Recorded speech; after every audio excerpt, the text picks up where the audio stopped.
Hello everyone. तो लो जी आ गया पवन सिंह जी और इंदु सोनाली का एक बहुत ही ज़बरदस्त वीडियो सॉन्ग जो कि फुल वीडियो सॉन्ग में रिलीज हो चुका है।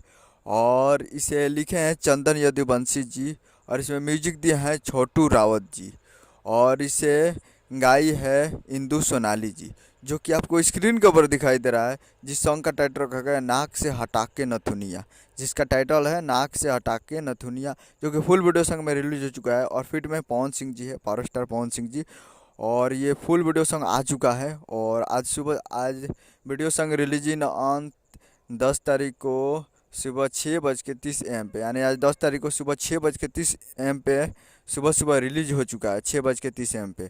तो आप लोग अभी तक इस वीडियो सॉन्ग को नहीं देखें तो आप लोग अभी तक नहीं देखें तो आप लोग जाइए और जाकर एवरेस्ट भोजपुरी यूट्यूब चैनल पे फुल वीडियो सॉन्ग जाकर आप देख सकते हैं, जो कि काफ़ी ज़बरदस्त वीडियो सॉन्ग है। आप लोग एक बार देखिएगा तो आपको अच्छा लगेगा। तो एक बार जाइए और जाकर देखिए एवरेस्ट भोजपुरी पे। उम्मीद करें वीडियो अच्छा लगा, चैनल को शेयर करें। मिलते हैं अगले वीडियो में, तब तक के लिए जय हिंद जय भोजपुरी।